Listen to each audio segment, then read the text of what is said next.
Ageno ni rio maber jahera mar penj laktar odiechieng' ma kawuono kendo en thuolo machielo mar wakie chendo ni mondo mi wang'ie kaka wanyalo bedo kod ngima makare. Iluonga ni Ruth Otieno kendo en morna mokalo ni wendo wa kendo daktari wantiere e studio ka. Abo miye thuolo mondo mi onyiswa ni nyinge ng'a en nyakanye olonye weche mage kokwa ketho kinde kata matin. Wadonje twak achiel kachiel. Machiegni penj laktar bang' ndalo mang'eny. Ilal nwa? Antiere maber. An iluonga ni Millicent Olo.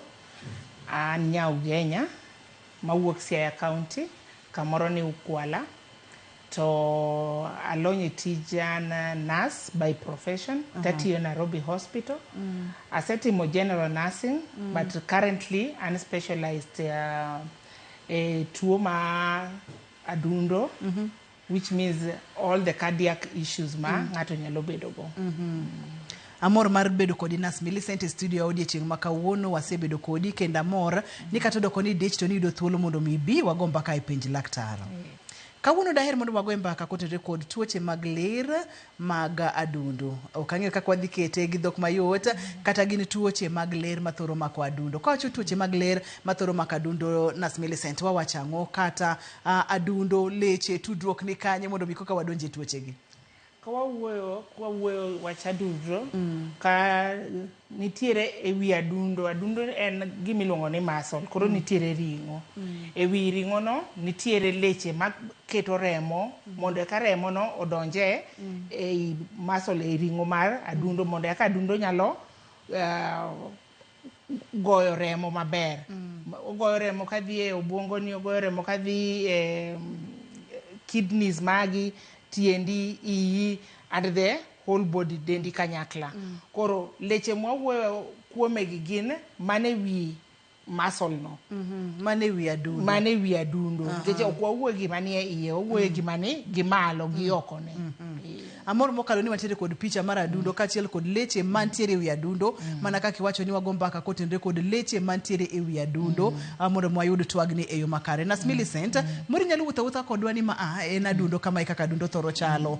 Seche mwaneno leche madongo marambulugo, mwaneno makwar, mwaneno matindo tindo mane wiye makwar kachiel kod marambulu nyisang'o. Waneno gik moko mabende chalo boche ok ang'eyo. Mori nyalo ni mulonwa matin kapok wadonje twak hie. Kore picha ni kaka nyisre, kineno makwar ma en mae kachiel gi moko matindo gi. Mwawuoyo kuom gi en matindo mane wi the muscle en wi adundo kai. Makwar gi mating'o remo man gi oxygen, nutrients, to kachiel kod oxygen. Mage gik makoro bo miyo this muscle mondo bed healthy. To kwa wuoye mablugi to koro golo remo ka wuok e muscle ni katero kabo duoko oboe mondo baso dhi olos gi oxygen kendo yako chako duoge to the rest of the body.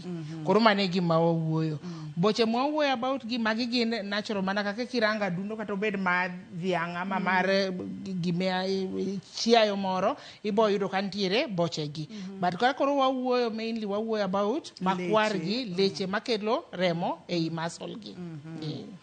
Ageno ni winjo nas Millicent maber gima adundo en wacho ni thothne en muscle to mana kaka fuoni mopogore mag del bende dwaro remo, adundo bende dwaro remo. Emomiyo waneno leche mag remo marakwar kako pimonwa mating'o oxygen, mating'o madini chiemo, kata waneno marambulu magolo mosetiyo kata tero mondo biachako losi kaka chak duogi. Seche mwacho ni tuo leche mag remo ei adundo, wawuoyo kuom makwar gi kaka ni wacho, koso gi duto te.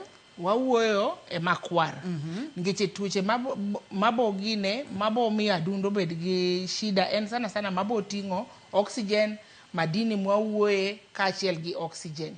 Ngeche gine makopo ni remo ni okochopo kuonde moripo chope e leche go duto, tiyudo kaka ma okochopo no. Kopo ni kama odinre, tiyudo kaka nyotho. Ngeche onge oxygen, onge madini, onge remo mabe chopo kanyo. Koro iyudo ka kanyo ilo bedo makwar kaka eno, ibo yude ko oloko rangi to bedo grey ka gima owang' ama gima otho. Thuolo koro berabera chuth. Wasene na adundo, waneno leche mane wiye, tuoche mag adundo, mag leche mag adundo. Nyisa ni githoro bedo mage Nas Millicent. Ng'enyne gima timre, ng'eny ji ok bi ng'eyo ni nigi tuoche mag adundo. Ngeche en gima biro mos, obiro mos. Ma kachopo seche michopo e hospital miwacho ni in gi tuo mar adundo to nyisre ni en gima osetieko higni mang'eny. Nyithindo matindo wabo yudo kan gi tuo mar adundo gin gima onyuolego. To ng'eny jok mawuoyo kuome maleche gi gibo bedo gi shida gin jok makoro, gin jok mosedongo, ng'eny gibo yudo ka gin jok ma higni 55 kadhi mbele. But kalure gi kaka wachiemo, kaka tinde okwati matek, kaka kwere wane timo, ibo yudo ni higni go koro ko en 55. Onyalo yudo 40, 35 kachakre kanyo. Kalure gi kaka bende keep your body. Keeping your body means ne okin overweight, okin obese, koro mago kilo ni en moro mang'eny chande. Ibo yudo ka koro ng'enywa, koro sani ok wawuo about higni 55, ibo yudo kata jomoko higni 40 gisechako yudo tuo mar adundo. To kalure mana kaka picha ni nyiso, kaki imedo dak e pinyni, ye kaka kapod ithis in maybe higni 20, 30, iyudo ka in kod healthy artery, leche ler, remo ringo maber, oxygen ringo maber. Imedo dak e pinyni, imedo chiemo marach, imedo ratil matin, iyudo ka koro iyudo what we call fatty deposit. Fatty deposit mean ne en bor omedre gi what we call calcium, to gidhi kagimedre binyaka koro ichop kuma koro remo temo donje pipe no to ok nyal. Ngeche boche kagi calcium omedre bu odhi odino lechego. Wantiere kod picha maber ka Nurse Millicent. Picha mamalo en ler maler, healthy artery. Kwa ng'iye to waneno ka onge kod weche mang'eny, reme makale iye. Ler mar ariyo, initial fatty deposits, nenore ni koro boche osechako bedo e adundo. Kae to kako medo sudo, iwacho kacha ni koro dino kuonde mopogore e adundo, tiende ni yor remo osechako bet matin. Kae to near complete blockage makoro odhi modinore mochiegni, yani kata remo ok nyal kalo. Ka wang'iyo tuoche mag leche mag adundo, thothne en ka chandruok mar boche gi calcium ni kende koso nitiere mamoko. Ng'enyne gima timre kaka imedo dak e piny ni, wawacho ni ok itim exercise, ichiemo, ratil medre, imedo bedo machwe, ibo yudo ni gima waluongo ni ntiere gima waluongo ni cholesterol. Ntiere a good cholesterol maka watimo e laboratory wabo luongo ni HDL, to kod bad cholesterol waluongo ni LDL. Koro seche moko inyalo yudo ka ok ing'eyo ne en mane mwuoyo, nikech ibo yudo ni maricho e mwaluongo ni low density. Mabeyo to waluongo ni high density. Ma oripo bed ni en the other way around, nikech oripo bed ni high ema rach. To koro gigi duto ka medre, nikech kakimedo chiemo, kakimedo dak, ng'enywa wawacho kamae, kane pod ithin, ne itimo a lot of exercise from school, kata ka ine dala, ntiere tije mane itimo ma you are sweating, you are breaking down the carbohydrates ma ikete dendi. But kaki medo age, wawacho ni ng'eny ji sani ki yudo tich, the first priority bedo ni idwaro mtoka or ntiere pikipiki mibodhi kodo kidhi kamoro amika Uber. It's not like mane pod in young chane ma ibo ringo kidhi kamo, ireto kidhi e tich, ireto kiduogo ot. Koro mago ne inyalo yuda way of maybe exercising by the end of the day. Giko odiechieng' ntiere exercise mitimo, but sani ng'eny ji ok tim kamano. Kalure kata ibed mana ne dhi dala, ntiere pikipiki ma ng'ato bokao to dhi kodo kuma dhiye, kuma ne chon kwere wa gi mege wane nyalo wuotho ka dhiye. Koro mage mibo yudo ni ng'eny ne ibo yudo ka koro cholesterol go dhiyo ka dino leche mag adundo.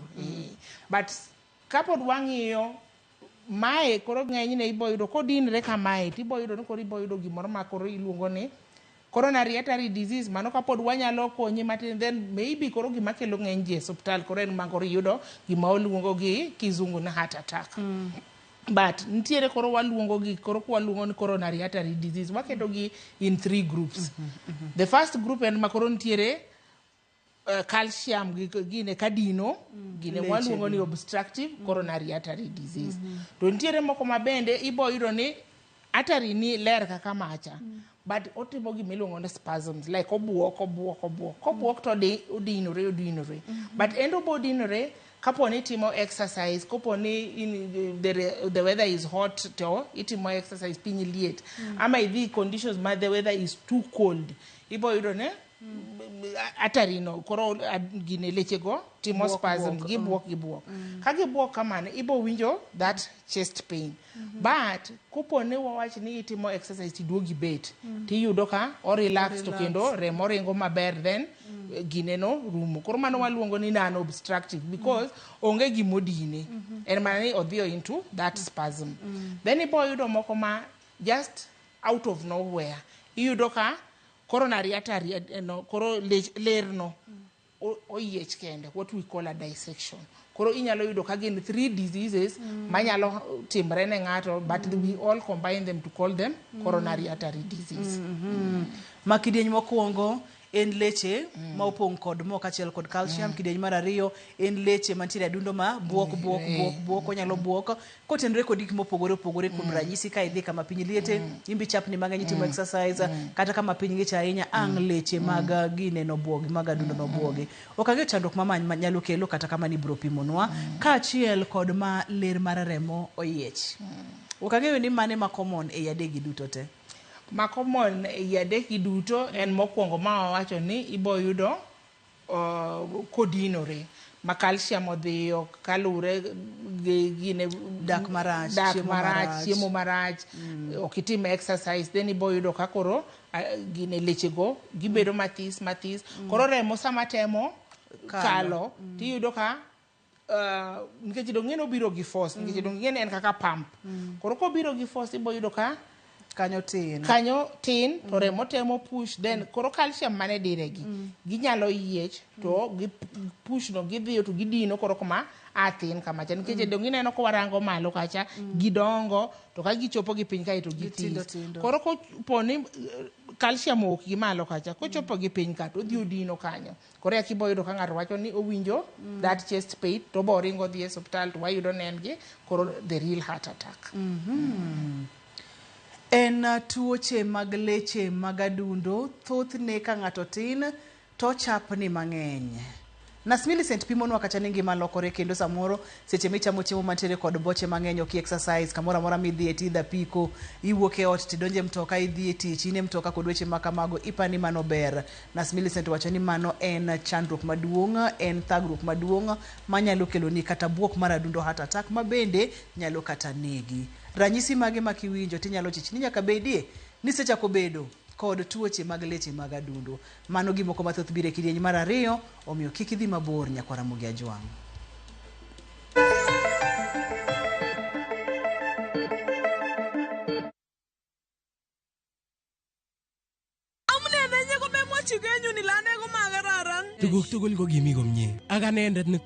Is Kalenjin your language of the heart?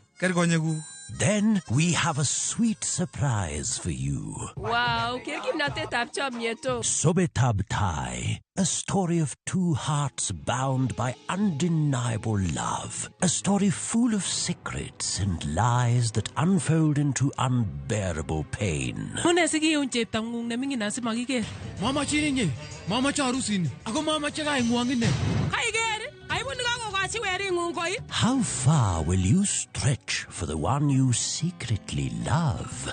Watch this heart-throbbing story, Sobetab Thai, only on Viusasa.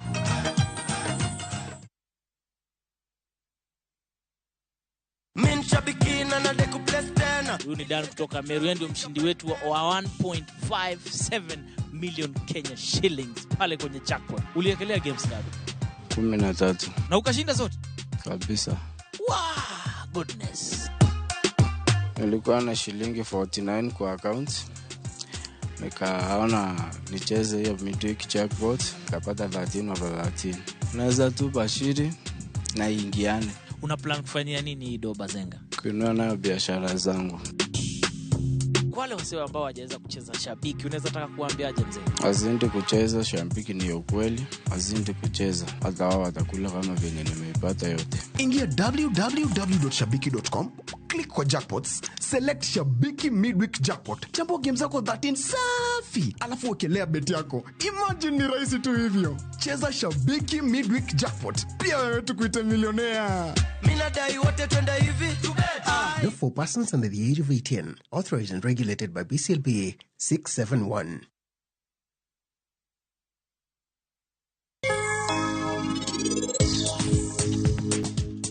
Donge inemimiyo wapogre gi jooda. Chakre kawuono, anabiro lamo Nyasaye kae pile ka pile ni kik omi mor manyaka chieng'. Asewacho ni Karan emolocho. Oh, hello. Donge anawacho ni Param is the winner. Karan. Param. Meheri nikia. Kabro chunga got, tawach ne siling ni gima nadwaro, to gik madwaro go bro timre piyo piyo. Bro timre.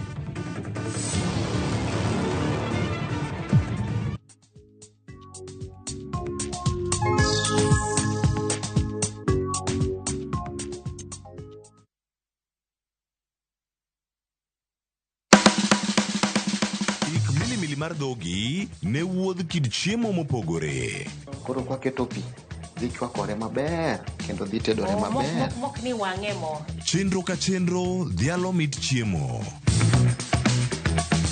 Gitedo itime nyaka obed makare gi suya kod ndhadhu mamit. Kitedo to dwaro ni ndhadhu go duto te mondo owinjre. Omiyo kihero chiemo in jatedo kata mana ng'ama ohero tedo, tudri kodwa tich adek juma ka juma e chenro mar tedo gi chiemo gi Jailieta tich adek saa 2 okinyi mana e Ramogi TV.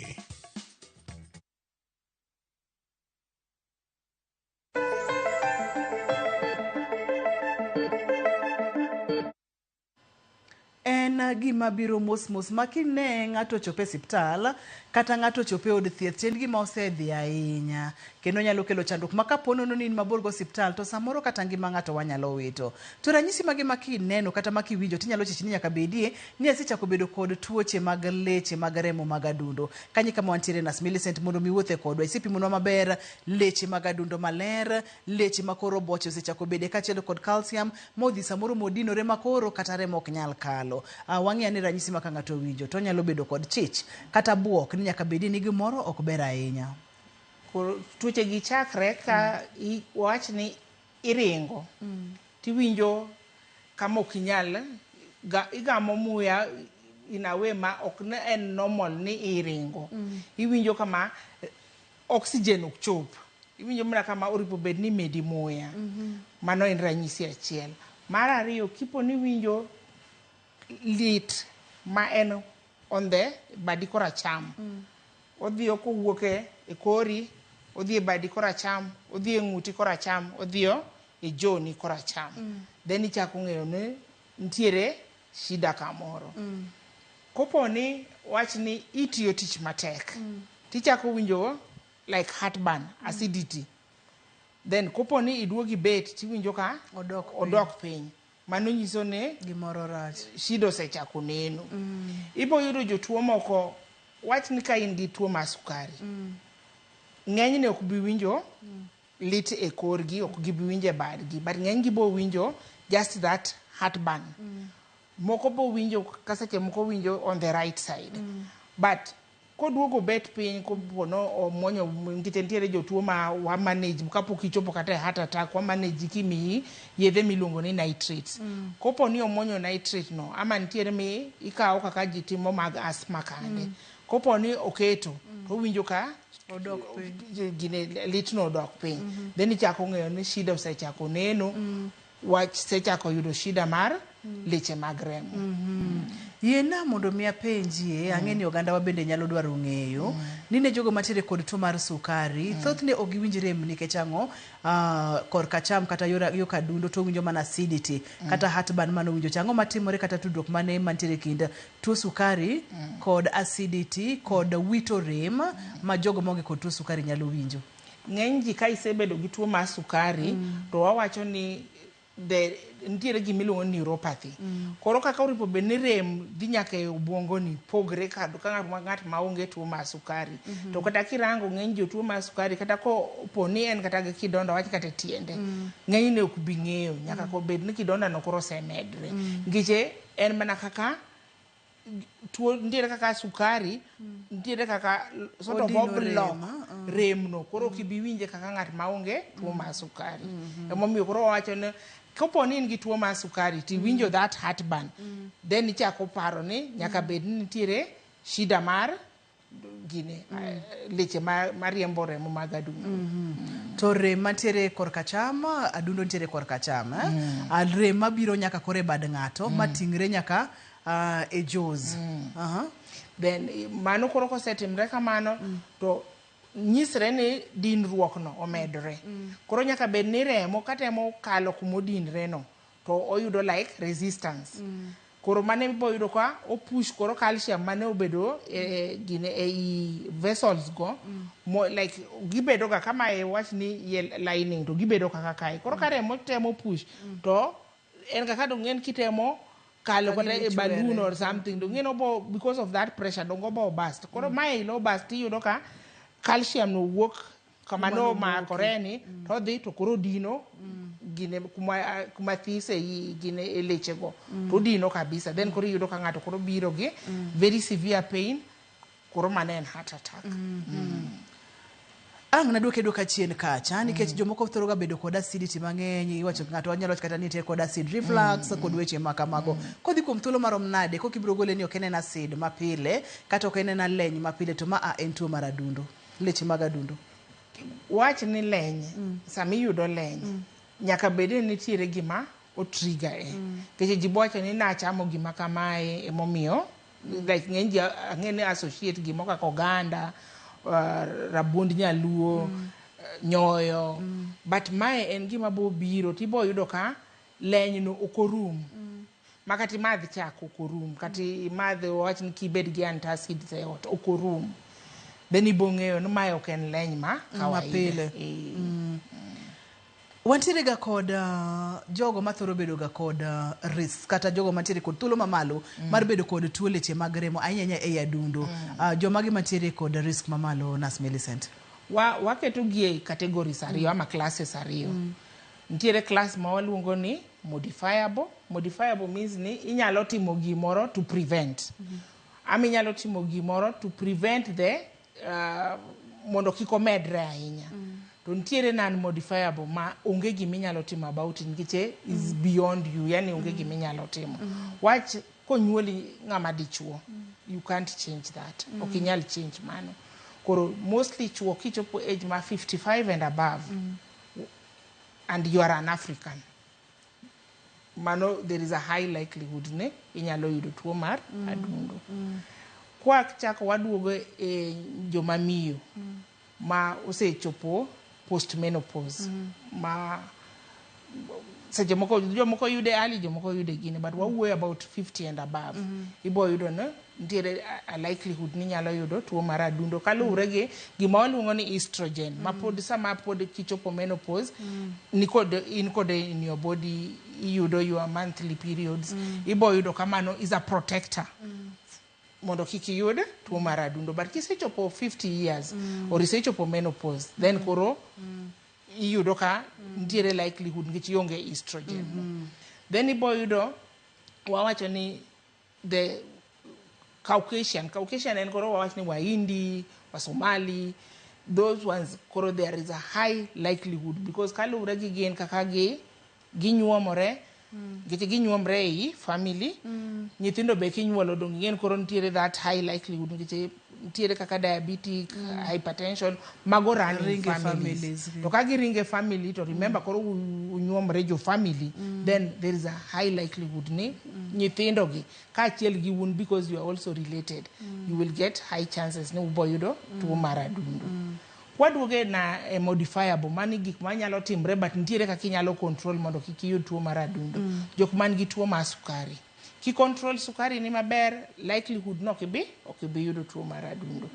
Jok man kod hypertension remo maringo matek kopo ni imuonyo yedhe maber i watch weight ni chamo diet ma ideal inyalo yudo ne inyalo end up not getting tuo mar adundo.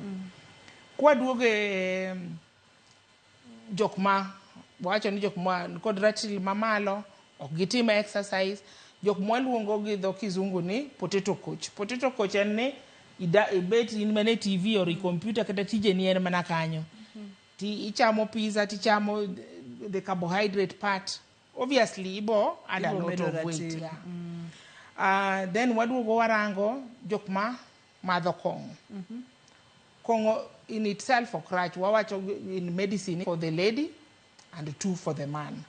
But ng'eny ji ibo yudo ka ng'eny ji ok bi go by that. Inge gimomiyo wacho kamano atiko ni donge nikech thothne wakondem ga kongo ahinya chenro ka wakondem kabisa wacho ni okelo chandruoge mang'eny, okelo ratil bedo malo, nyalo kelo kata cirrhosis kapo nono ni ichako gachiel kamano, idhi kamano mos to dhi to maki matek maka kiwuoge onge. Mako pogore kod tuoche mag adundo, onyalo kelo nyaka liver cirrhosis, mano wasewacho ka. Kawuni wacho ni okorach. Gima wawacho en ni ineno ka ijamath kongo. Onge kaka bo nyisi kawuono nikech yudo tuo mar adundo. Stop. Koro wa advice ni you will ibo dhi okiweyo mos. But ka you are those ones mwaluongo ni social drinker where you take 1 or 2. Okwawach ni that one koro ibo end up gi tuo mar adundo. Okay. Then wawacho jok ma smoke, jok ma madho ndawa. Ndawa already wang'eyo side effects negi everything, but kotudo kituo mar adundo, ndawa nicotine chande omiyo rembi bedo very thick. Kosebedo ma thick kamano to koro kata mondo mi okali ilechego bedo a problem. Koro emomiyo wawacho ni gimoko kuchopo kaka smoking to kabi wacho ni 1 stick ena bo nyisi no stop. Then waduogo warango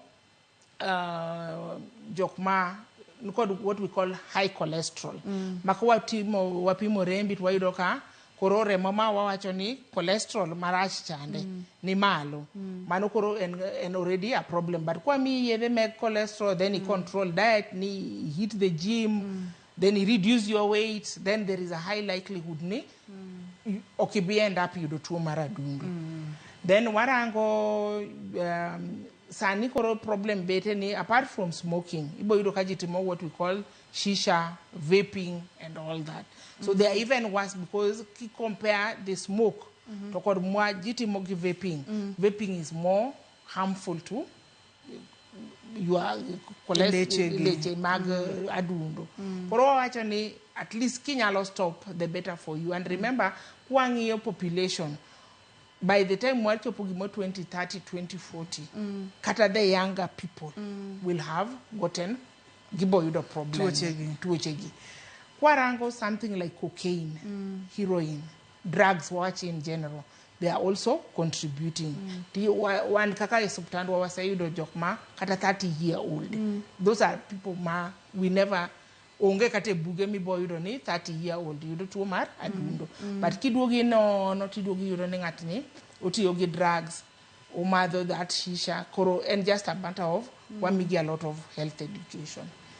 Then ibo ng'iyo wacho ni mostly koro kiduogi rango koni en mana gik maricho mwatimo e ngima mabo end up miwa tuochegi. O lifestyle kaka wadak, behavior, gik mwakete dendwa, gik mawamadho, gik mawayuayo, ang'no miwa thuolo mang'eny mokalo mar bedo kod tuoche mag leche mag remo mag adundo. Ponono ni ok oyude e seche mowinjore. Wang'ene complications kata tuoche malure kata chandruok monyalo kelo ne jatuo. Ng'enyne mondo mi ka kwayude e seche ma wanyalo konyi. Tibo yudo ni koro tuo ni omedre bochopo koro gima waluongo ni heart attack. By the time you do heart attack, nyisre ni lerni usedinre completely. Maremo koro ok dhi giko duto mag muscle mar adundo. Koko chopo kanyo to nyisre ni muscle kuma remo ni ok chopo, oxygen ok chopo, madini ka ok chopo, kanyo tho. Temi yudo ka ng'enyne koro ng'enyne jibo koro ringo bire hospital ni gishida go. Kokwa yudi within like 0 to 60 minutes. Maximum oripo bed 6 hours. Yudo ka koro kata ka watemo konyi, the damage already is there. Temi bo yudo ne kata ne ibo ringo gi jatuo e hospital, ibo wacho ni waketo ne wayao ginego gi balloon, waketo stent. To ibo yudo ka ntiere what we call residual problems. Residual problem ibo yudo ka koro ngato bedo weak nikeche what we call the pumping factor of the heart is already weakened. Ibo yudo ka ngato oyudo those heart rates ma either again very below the 60 to 72 ama moringo mos goyo mos adundo goyo mos ama koko go mos to obedo gi time mo obwogre to ogoyo remo matek then yudo ka koro ng'ato heart rate ne in above 100 koro bo chune ni kendo kiduoge hospital to watimo ni gik ma waluongo ni devices mwaketo ni mabo konyo either kare adundo goyo mos okonyo mondo adundo go the normal rate ma waluongo ni pacemaker ama obo bedo ni ogocho matek makoro wadwaro kendo device ma bo shock means ni otemo shtua adundo mondo adundo duog back to normal koro waluongo ni defibrillator koro ntiere koro mago gik ma wabo keto ni but outcome gibo konyi but it's not what we would really want to do kopo ni nyalo control mondo kikichop kama wadhiye no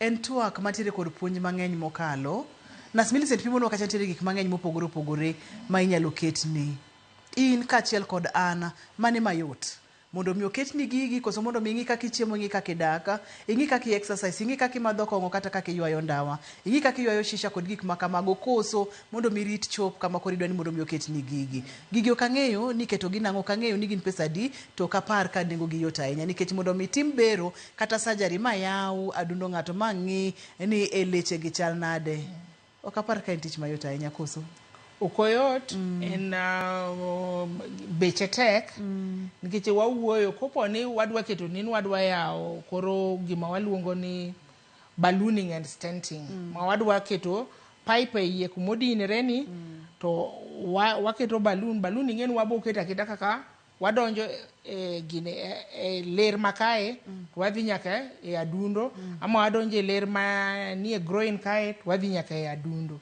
kwasedhi to wadhi keto gimiluongo ni balloon no en gima dhiyo to yawo kanyo wamake maka kanyo kar balloon and stenting makoro giketo magidonjo nyaka e adundo mondo mi giket balloon mondo mi oyaw ler mar remo kama odinore yenwa wakaw yueyo ka waduogo to wabong'iyo ni pichni mag stenting kachiel kod balloon wabong'iyo gigo minyalo kete adundo mondo mi oti maber kaeto wabro ng'iyane kaka inyalo thiedhi kaka itimo diagnosis maduong' moloyo kaka inyalo geng' kik isudi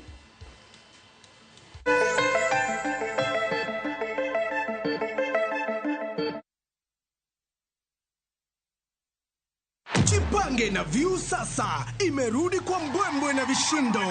Jipange leo kwa nafasi ya kujishindia mamilioni ya pesa. Jipange ushinde na View sasa.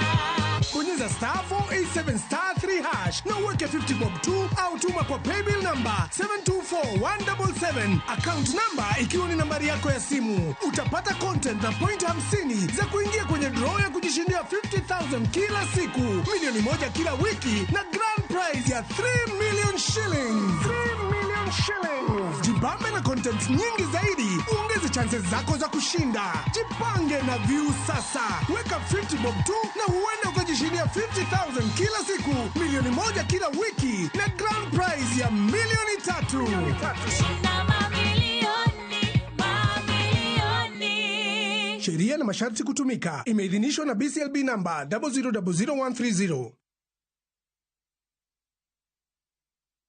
Dreaming of Italy, but worried about planning your trip? View Travel has you covered. View Travel invites you on a 5-day, 4-night adventure starting from $1,650. Sail to the enchanting island of Venice, where ancient canals whisper tales of the past. Immerse yourself in the grandeur of Rome, exploring its iconic landmarks like the Imperial Forums. Discover the artistic heart of Florence, a city inspired by the Renaissance as you witness the timeless craft of Murano glass blowing. With guaranteed departures, personalized quotes, and our unwavering commitment to reliability, View Travel is your trusted partner in creating unforgettable Italian memories. Book your adventure today. Visit viewtravel.com or call 0703 254 254.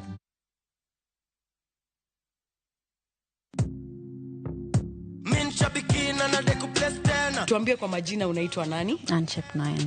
Umetoka wapi? Mtani wapi mami? Ni Trans Nzoia. Unafanyanga biashara gani ama uko employed? Unafanya nini uko mami? Ni mwalimu. Walimu washakuwa pilot. Cheki sasa venye nakuambia, mwalimu mwenyewe. Ulianza kucheza aviator lini? Nilianza kucheza this year March.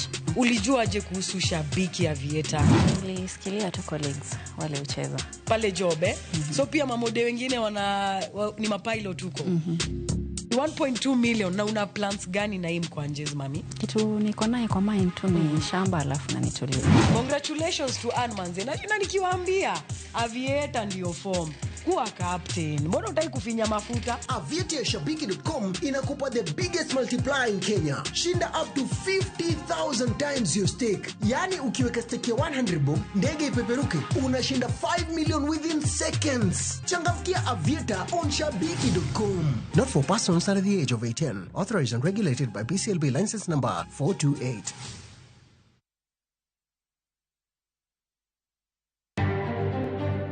We have been able to account for everybody. All the parents have been reached. Kama hujaona mtoto kwa siku 4 na unapewa hope mtoto yuko na umuoni, ni uchungu. Pinyo wacho lando ni kwan jopuonjre manyocha oyudo masira mar mach e skul ma Hillside Ndarasha osedonjo kare ka jonyuol moko to pod ywak ni pok ging'eyo kama nyithindgi ntiere. Sasa nakuja tu na fujo na kuleta hapa fujo na kukatakata papa yake. Aliua papa yake.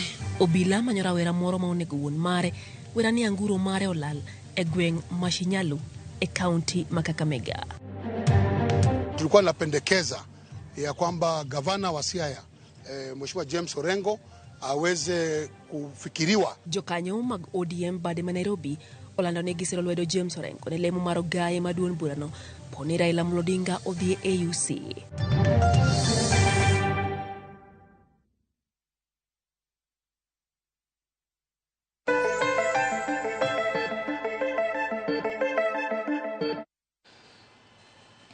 Penj laktar kokalo Ramogi TV kawa wacho ni ngima en mwandu. Wantiere kod Nas Millicent olony mang'eny kotenore kod weche ma wawacho gi emomiyo e kidieny ma wantiere ni kapono ni nyalo bedo kod penjo mora mora kikiling godo tudri kodwa kokalo Facebook page wa en Ramogi TV #penj laktar kata nyalo yudo kokalo Facebook page wa en penj laktar. Bende nyalo yudo kokalo Facebook page na en Nyara_Joseph mondo mi ipenj laktar kotenore kod weche ma wawuoye. Kane pok wadhi e yweyo ne wang'e weche mag balloon kachiel koda stenting mabende wachino kata ni en donjo mi don nyaka iler mondo mi koka ket balloon mondo mi yaw ler masamoro no dinore. Moko bende aneno ga ka uketo gik moko kaka singenge ochal singenge do bede stenting mane stent itero gimoro machal singenge e ler koka iyawe to mako kama mondo miremo okal nyaka wachop ka kusonjiri kaka wanyalo gengo chopoka mana weche mane wawacho ka. Diagnosis itimo nango ka ng'ato seneno ranyisi gi. Kiseneno ranyisi, the first thing mawa advice ng'ato. Samise winjo remno, kiki puuza. Kiki wach ni kiny ne dhi e hospital kiny because mane manyalo define no mondo ibed alive ame itho. Kiwinjo remno, kiwinjo kodhi e badi, kiwinjo kodhi e ng'uti, kodhi e joni kane, ringi dhi e hospital. Kawa yudi between 0 to 60 minutes, maximum 90. Wadhi konyi, tadundo ni okudhi bedo kod very much side effects. Yani okudhi bedo too many complications. Koro kibiro to ichopo, ti inyiso wa manaka kiwinjo. Wawacho ne, don't shy away. Nyiswa ne, awinjo, nkeje nas mikuongoromo, gobo penje ne, iwinjo nadi. Nyisa ne, awinjo chest pain, the badakora cham nguta kachiel gigine mano one sign mabo nyiso wan kani we need to work very fast. Kichopo wabo kawi waketi couch onge kata time ma wabo timo registration gi gik ma watimo ga gi normal patients. Kichopo to en keti e couch kwa se keti e couch to waktimo gi miluongo ni ECG. ECG en just tracing kaka remorengo. Tobo bedo no nyiso wane kai nitiere problem. En problem motimore ka wuono. Anyalo kom simb An kiena.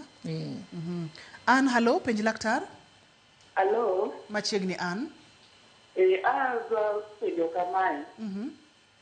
Tuo mar adundo no nochanda to ne kogine to wach ni an gi heart block. Koro heart block no okaso gine to kes na da pacemaker. Okang'eyo ni heart block no ne nango mano o block adundo na.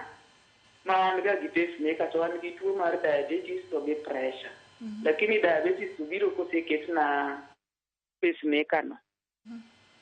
Ukang'eyo ni to iwacho ni rem ne nitie dhano to kawinj rem ne na olo ma ok anyal timo gimoro to mucha ruma.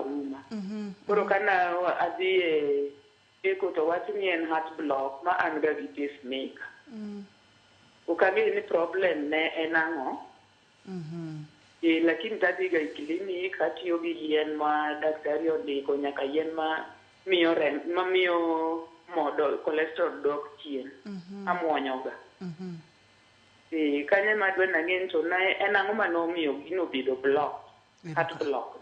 Erokamano ahinya, obiro duoki to kapok aduokoni en akaw simu machielo. Halo, penj laktar? Hello, penj laktar. Machiegni? Okay, amor kukelo kendo makawuono. Machiegni?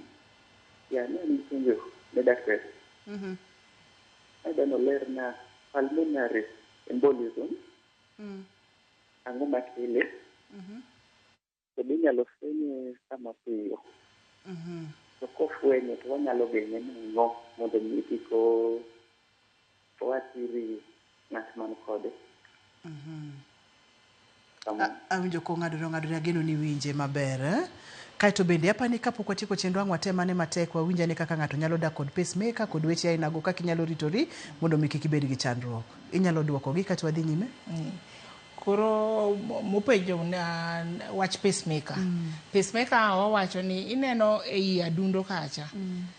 Onyalo biro kalure gi ei adundo wan kod left and right side. Mano minyisre ni koracham gi korachich. Mondo mi iyud pacemaker nyaka bed ni leche maringo koka korachich mar adundo ne kod shida. Makoro remo ne ok nyal chopo kuma waluongo ni sinoatrial node nikech en momiyo koro omi like en mo kick in mondo yakibed gi normal heart rate. Koro nyaka bed ni heart rate mama mi nodok piny to koro ne waketo ni pacemaker mondo o boost it. Nikech gima pacemaker timo en ni sama adundo ni ok ogocho mondo obed normal chande. To obiro like kaka inyalo jump start mtoka to bas koro ogocho normally. Kopo ni oyudo ka heart rate ni en within between 60 and 72 to oyueyo. Emomi waka waketo ni pacemaker to wanyisi ni gini nyalo mi service for 8 to 10 years. Within 10 years gima waluongo ni battery ne bo bedo ni orumo kendo iduogo kendo wa loko battery no.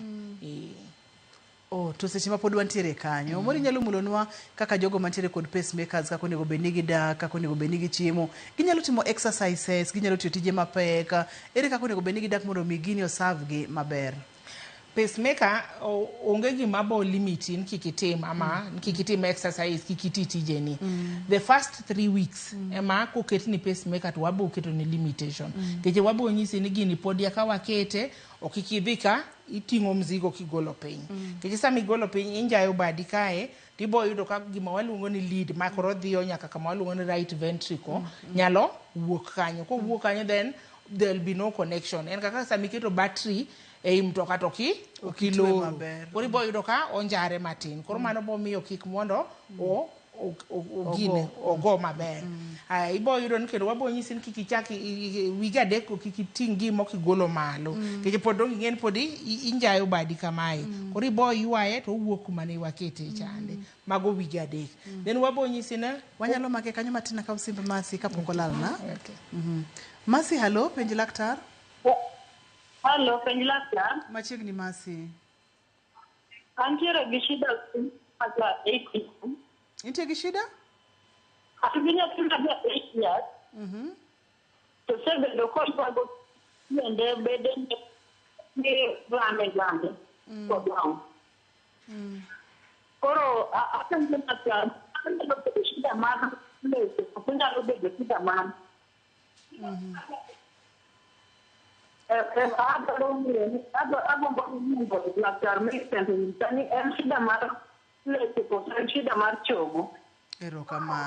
Erokamano. Were, halo, penj laktar? Awinjiru to imore. Oimore ahinya machiegni. Nigi penje wach tuo motuonjo mar adundo ni. Penjo na en kama an jatuo mar diabetes. To an gi higni 70 sani. Anena ka samoro kawuotho e kama otimo tur matin tayudo ka koro adwa gamo yweyo aol matin.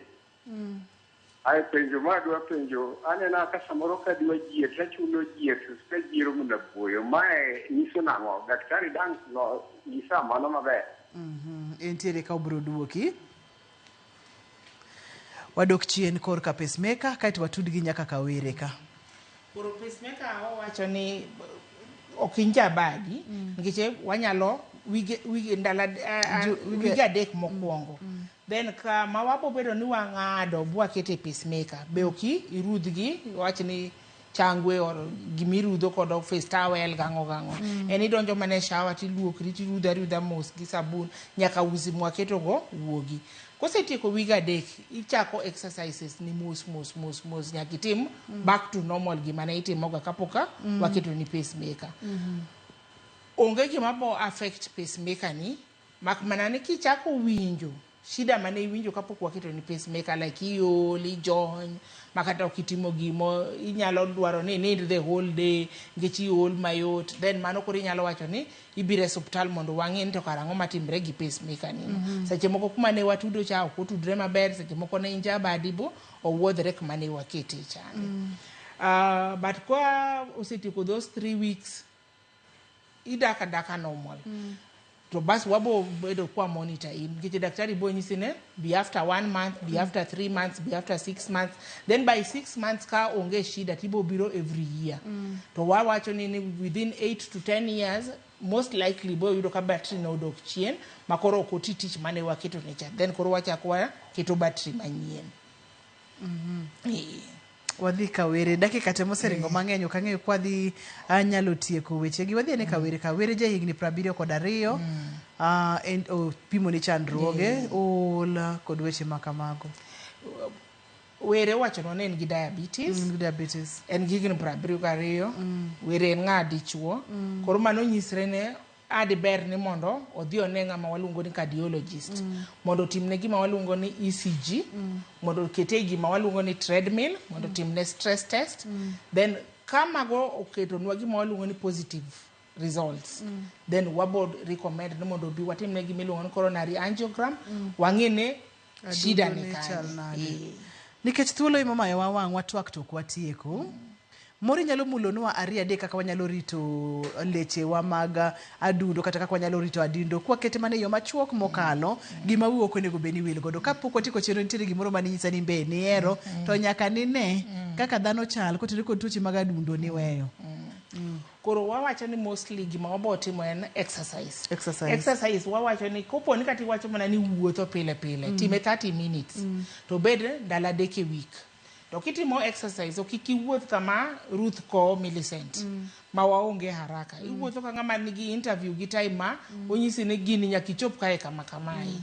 Wacho ni kata kin gi mtoka tema ne mondo kinyalo wuotho within your compound for 30 minutes. Kokinyalo wuotho within your compound we mtoka at a certain level ntiere ng'at minyalo kelo kata mtoka e office tichaki wuotho around your compound kumiti yeno for 30 minutes.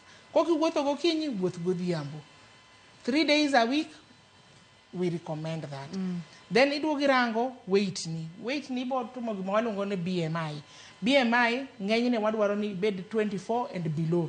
Ma ikawo weight ni chande per kilogram ti divide gi height ni ki multiply.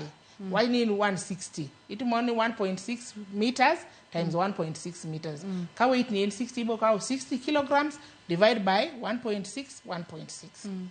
And like 1.6 meter squared.